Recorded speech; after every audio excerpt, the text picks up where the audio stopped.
In previous episodes. I'll be honest, I do not have the money to go out and buy a car like this, so instead I've decided to make one of my own.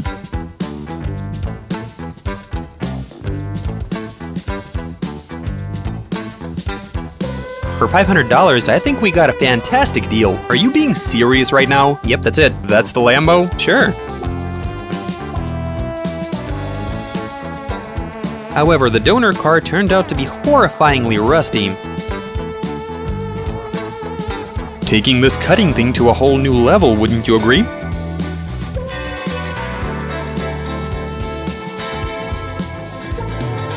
Hello everybody, and welcome to a new episode on the Lamborghini Replica project. So last time you would have seen us finalizing the wiring for the Nissan power plant. We replaced the old burnt out ECU with a new one. After that we realized that this is just the beginning. I mean, there is so much wrong with that engine. The flywheel is warped, the chain is stretched out, the wiring is completely worn, the rods and pistons are totally shot, the engine has done about 200,000 miles, and it's plagued with every issue in the book. Another problem is that it was just sitting in the corner long enough to be completely ruined. When we were fitting the gearbox, we noticed a bad ground connection. There's a bunch of leaks in the cooling system, which consists of all new hoses. The radiator is giving us trouble, and so is the cooling fan. This engine is so bad that it'd just be way simpler to replace it with something new. We took a few days off to think everything over, and here's what we decided we're gonna be doing. If we choose to buy a new engine, that means ordering one, waiting for it to arrive, paying for the shipping, of course. Once it gets here, we'll have to service it, like you're supposed to, replacing all of the consumables, chains, seals, spark plugs, injector O-rings. It might come in with a chopped wiring harness, and that's not even getting into the installation. So there's mounts, axle shafts. We also need to get the gearbox to work. Swapping the engine is out of the question, people. It'll take several months to do it. Even if things go smoothly and we pay for the express shipping, it's still gonna take a while. So really, let's just extract this engine and rebuild it. Make it as good as brand new. We want this engine to be as close to perfect working condition as possible, regardless that we need to order up all of the parts that are gonna take who knows how much time to get delivered. At least we'll be able to quickly tear it all down, assemble it in haste when everything arrives, and attach it all to the engine mounts that are already in there. I mean, the wiring is ready, we just need to hook everything up and the car will run. It's literally just a matter of plugging everything in. So in this episode, we'll be taking some of the most dramatic actions ever throughout the entire time working on this project. We'll be removing this motor, rebuilding it, fitting it back, and that should pretty much solve any technical issues. So that'll be out of the way. And after that, it's gonna be all about the exterior, seats, headlights, dashboard, the glass, pretty much all of the fun stuff. So you guys make yourselves comfortable and let's get stuck into it.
This is our second day tearing the motor apart. We were not expecting this to take so long. This Nissan engine has a very weird placement of some of the nuts and bolts, and so this is as far as Roman has gotten. Nothing like a Subaru, eh? I was pretty amazed to learn that the nuts and bolts holding the engine and the gearbox have Imperial thread on them. That's something you only see on American cars, and I have no idea why they've done that. If we lose even one bolt, we are in serious trouble. Now I take it you had something to say about the ring gear, is that right? That's what's causing most of our trouble. assemble. The rest we're kind of sorting out while we're at it. So the ring gear, it attaches to the flywheel. Something's warped and it gets worse when the engine warms up. So this is firmly secured to the flywheel. Now the teeth have signs of actual physical damage. They're severely worn down, and the size of each of these teeth affects engine operation. Really? Oh yeah. Now imagine that on top of them being run down, they also deform, which throws off the crank position sensor and results in a misfire. This is a very important component. So could we have just fixed this bit, or we had to do everything else as well? Oh man, I've also removed this thing. That's the exhaust gas recirculation for reducing emissions and what have you. There's not supposed to be anything in there aside from exhaust gases, but I took it off and some motor oil spilled out,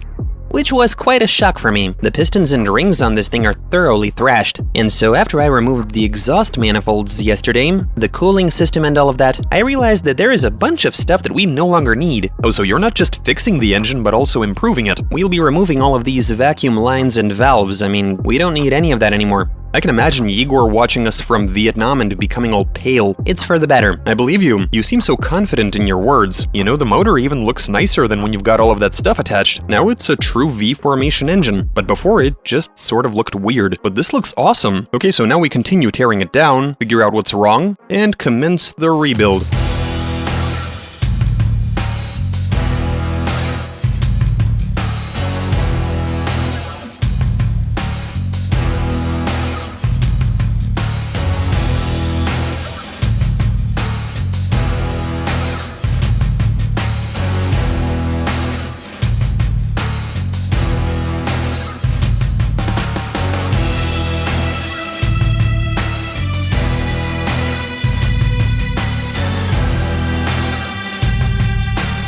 These scratches are even worse than on my Cayenne. I remember very well how much smoke that produced and how much it bothered me looking at those scratches using a boroscope. But here things are way worse. One of the cylinders, where'd you see it? There it is. I mean, just look at that rail. It's so deep that I'm not even sure we'll find the right size piston to compensate for the extra bore. There's literally just one type of oversized piston available for these, with no guarantee that it'll even work for us given how deep this groove is. In this sort of situation, you either fit cylinder sleeves or throw the engine away. Let's hope that it's not too deep, and that it's gonna be a relatively easy fix. I guess we'll find that out once we take this in to get a quote. We'll take the block to a shop where they'll measure it, but immediately you can tell that this engine has done at least 200,000 miles. How much? About 200,000, not even exaggerating. I didn't say you were. This is a really old engine, but in this sort of state it actually looks quite substantial. The cylinders look pretty robust, so I'm fairly confident that if we give this a refresh, it'll give us full power, with the possibility for further increasing it in the future, by means of doing a turbo conversion and installing an aftermarket ECU. For now though, we need to build a good foundation. Let's see if that's even possible. To figure that out, we need to pay Igor a visit. We've brought the Lamborghini engine over to Igor. He'll be diagnosing it, doing measurements, then he'll tell us what pistons we need to buy and whether this engine can even be repaired. Let's have a look? Yeah, sure.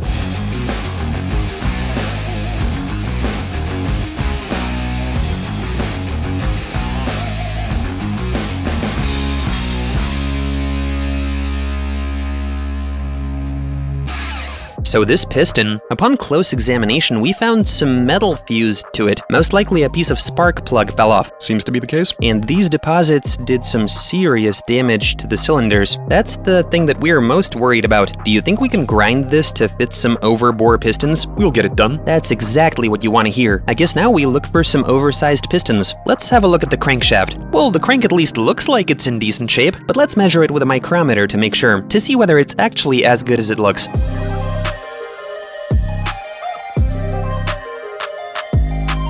It's all within tolerance. Oh, that's very nice. This is a 200,000 mile motor, but the crankshaft is barely even worn. Japanese quality.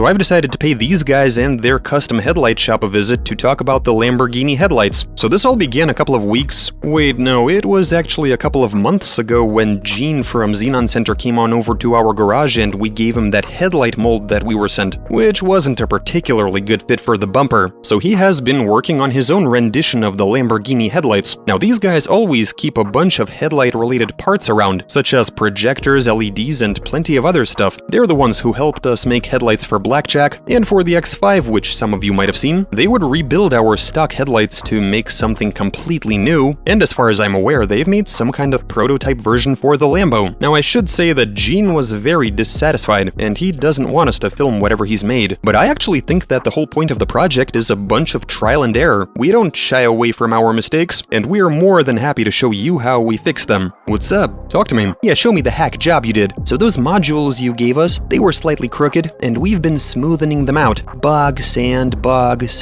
getting them to fit your car. They were not a great fit for the bumper. Well, that used to be the case, and this is where we're at now. The fitment is perfect. It'll be covered by a glass lens. How's that supposed to be made? We have two options. We either cut one out of polycarbonate or mold it over the headlight. We've also been working on these white inserts, the Y-shaped bits you have on the original. This makes it look all the more genuine. We'll cut out a groove to install some LEDs. This whole thing will be illuminated. We've also added a projector lens for the low beam. This is actually a bihalogen lens, or you could use LEDs if you want, so it'll work for high beams too. This already looks like an actual headlight. The only thing it's really missing is the LED strips for the turn signals. You told me this was completely ghetto, that there's nothing for me to see here, but I think it's very nice. Honestly, man, I think this turned out very good. How long before you've got the whole thing assembled? For us to have a complete unit is going to take maybe another 2 weeks? A couple of weeks and that's it, right? Or so they said. You know what, I should let you continue work on the headlights while we get back to the engine rebuild. Okay guys, finally after 6 weeks, and this wouldn't have even been possible without a few friends who helped us source the parts. So I'm holding the only set of overbore pistons they even make for this engine. I gather at this point Roman absolutely hates this motor. On every other engine it's 0.25 mil or 0.5, while here it's 0.2, and those are the only oversized pistons you can get for this motor. Amazingly enough, the head gaskets are what gave us the most trouble. You'd think it'd be the pistons, flywheel, the rubber bits, but as a matter of fact it was the gaskets. We already had the rest of it, but we kept getting the order cancelled on those gaskets. Nobody wanted to sell them to us. A few times we nearly had them, but then they didn't make it. And now it's time for assembly. All of these bits are new, but there is a slight problem. It turned out that boring the cylinders by 0.2 mil wasn't enough, and we've still got a tiny groove left. So the engine will still consume oil, just not as much as it used to. I don't even think it'll burn too much oil. It'll be barely even noticeable to anybody. Granted, this car isn't going to be driving all that much, but it's a small scratch. Some people drive around with way worse and all is good. It's not ideal, of course, that it's there, but it is what it is. What are you going to do? Well, the main thing we're after with this engine is for it to produce full power. And what's important is that there's no additional work involved associated with fitting a new motor. Okay, so now we slap this engine together, attach it to the car, plug in all of the wiring, and get to that racetrack as soon as we possibly can.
So what's your take on assembling a Nissan engine, Roman? I hope it starts. I really do. Are you sure you did everything right? It's just that there were so many parts, so much swearing going on, plus we had to order up a bunch of stuff. Some kind of half rings, the rear main seal, so we had to order all of that, and in the end it almost took us a full week to assemble the engine. I was expecting this to be over in a couple of days. Well, I did say right away that it's gonna take about 5 days. This engine rebuild has drawn everything out of us, especially Roman. I am tired. He's barely standing on his feet, but tomorrow it's going to be all done, with all of the accessories fitted to it. At about lunchtime we're off to install it, we'll plug in all of the electronics, and if we're lucky enough we might even fire it up tomorrow in the evening.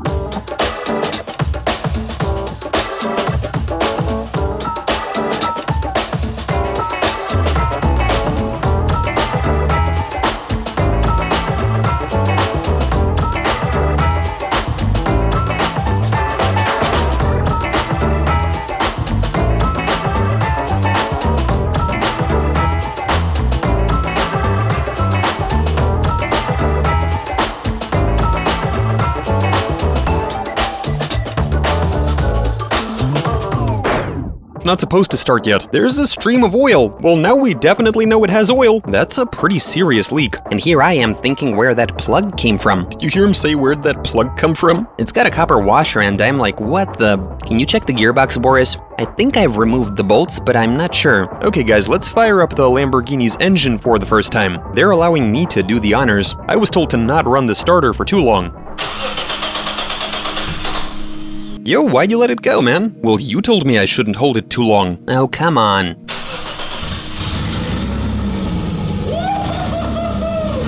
It runs on our very first attempt.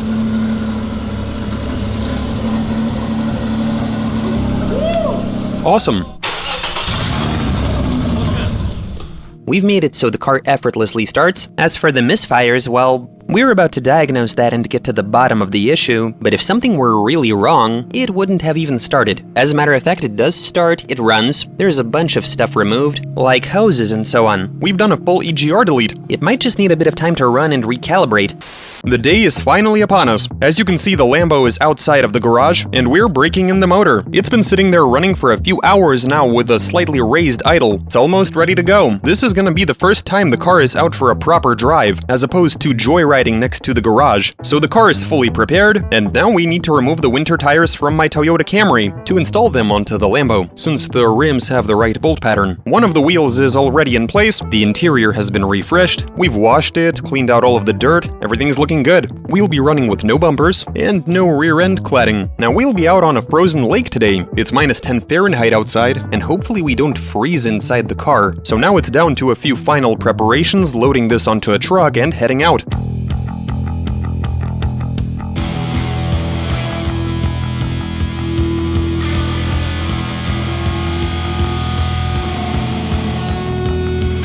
This reminds me of that time we went to that Racing World Championship, when people had their cars dismantled 15 minutes before they had to be out on the strip. What Roman is doing is replacing the oil filter, for which he had to drain the oil. I'd say the car is broken in. I don't think they had their welders out. Igor was looking to touch up the welds on the front suspension. Driving around the garage, he mentioned that there was this unfinished link that served as a guarantee that there was enough durability built into the suspension. I was hoping you'd let me finish the job.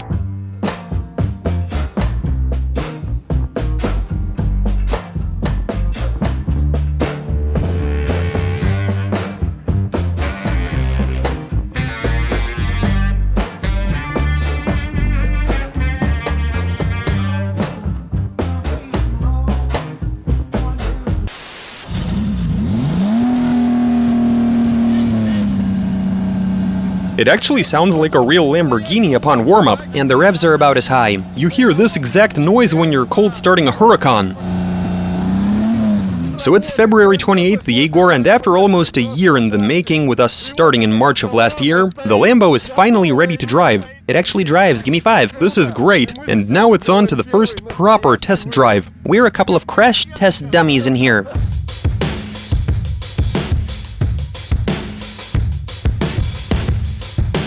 That's ice. Oh my goodness. I just want to get a feel for how it drives, without necessarily sliding it.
So we were driving and something happened to that wheel, the rear left one. With each rotation of the wheel, it makes a thumping sound. I've already got some impressions to share after a few laps. The car is fantastic, and it has plenty of power. You only need about 70 horsepower to do some winter drifting, but we have over 200, and all of them are accounted for. The car has got a lot of power, it's very tail-happy, and the steering angle is just enormous. Never for a moment did I feel that the car was lacking in that area. They're trying to identify the problem. The welds are blown on the wheel stud. Are you guys seeing this? That is absolutely wasted. Give it to me. We were just driving on this. Weren't all of the nuts in place? I went out and bought those nuts myself. So we fixed the problem and we're ready to have another go.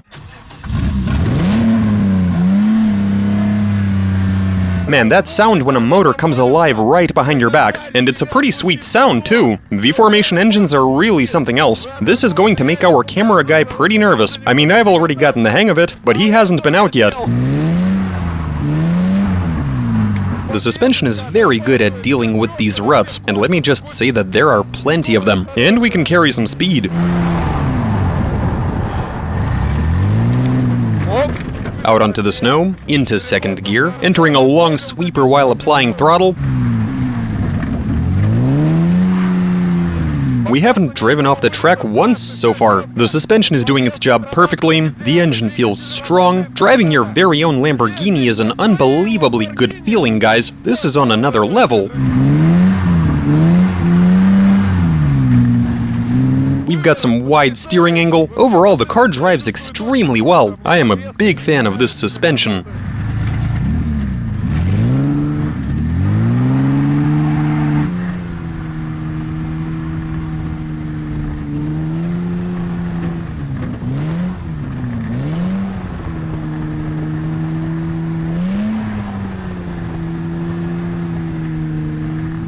I'm not gonna lie, this feels absolutely fantastic. Man, I love how this drives. This doesn't even feel like a homemade car. It's as if it was professionally dialed in, or spirited driving. This is very nice. Now, we promised each other that we're going to be taking turns, but I can't help myself. I'm not quite ready to let somebody else drive it. Man, this thing is phenomenal.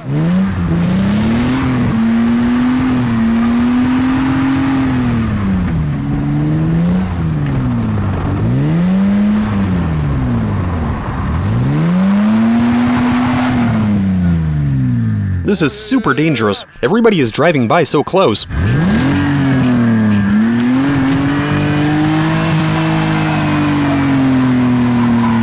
Ah man, the noises this thing makes. This is absolutely sensational.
Yegor was at it again, dude. You should never trust this guy to drive. We went straight into a turn, and then we sailed it right off the track. My legs were hitting the pipes, and I had snow flying straight into my face. He tore off a rivet. What rivet? Oh my, the floorboard is about to fall out. Is that from when we hit the snow pile? Anybody else want to go for a ride?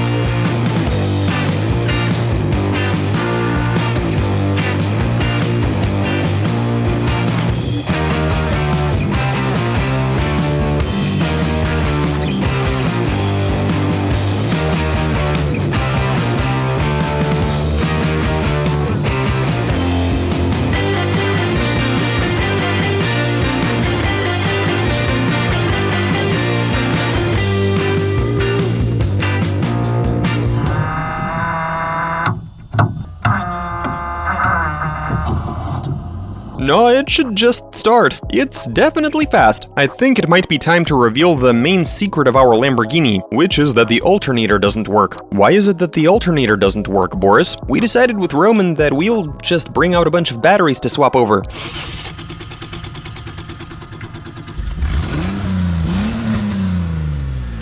So guys, the Lamborghini still works, we will continue to have fun with it, and right now we're joined by Sanya Muratayev, the same dude who hooked us up with an actual Aventador in an earlier episode. Here he is, and he's been posting a bunch of videos about the Lambo on his own channel, which are quite hilarious. Strekalovsky shows you all of the boring stuff, while I put out the truth about what's happening to the car. Wait, what are you on about? I ask him uncomfortable questions which he'll never answer on his own channel, but you will see on mine. Sanya just had a go after the Lambo has been driven for a bit. I promised he could after he helped us find a real one.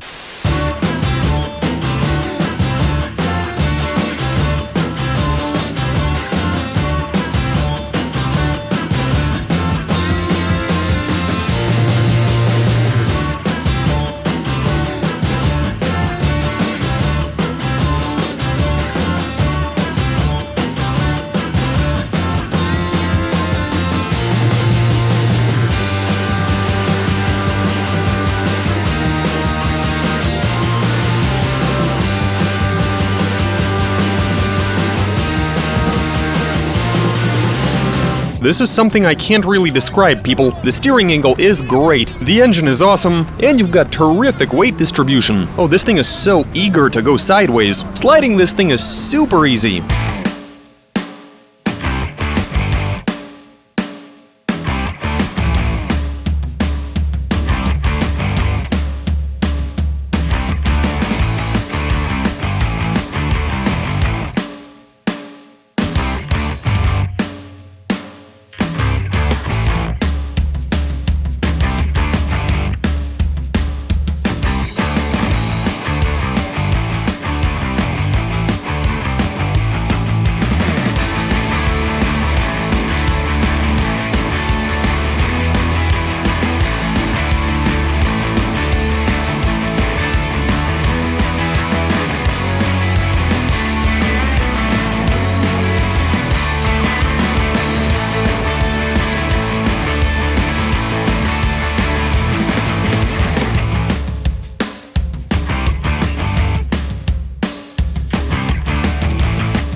You guys didn't see it, but we nearly drowned, so we were hauling. Then I see a gigantic puddle and I'm like, Ilya, hit the gas! I'm like, the whole car is covered in ice. We just went through a puddle. It was so big I thought the car was going to do a nosedive. Well, we're nearing the sunset, but the Lambo still runs. It's covered in ice and looks like a big popsicle, but we still haven't even drained the second battery yet. You know, the first thing I'd like to say is thank you to everybody. Each and every one of you has put a lot of work in. I mean, I can't even explain what I'm feeling right now. This car hauls. and the driving dynamics are phenomenal. It's even roadworthy. Nothing even broke, Igor. How did that happen? I gather you need to break stuff on purpose. It's reliable, the whole thing works, and even all of those custom solutions work like they should. So we're free to continue piecing the whole thing together, attaching bumpers, setting up an actual floor, fitting some mirrors. This is a great car and I absolutely love how it drives. And this episode has most definitely earned a like from each and every person who watched it. It took us almost 2 months to film it. Oh wait, actually it was more than 2 months. That's extreme, but at the end of the day the electronics work, aside from the alternator, but whatever. That's not gonna be a problem to fix. The freshly rebuilt engine runs, and what a ruthless break-in that was. I guess we were trying to see whether you can break in an engine at full throttle. You were hanging on the limiter, dude. And for quite a while. Okay people, in the next episode we'll carry on with the Lamborghini build. We'll be making it even better, adding new layers and details. Tomorrow they're gonna be delivering us a windshield, but for now that'll be all. Subscribe to the channel so you don't miss what's happening next. See you soon.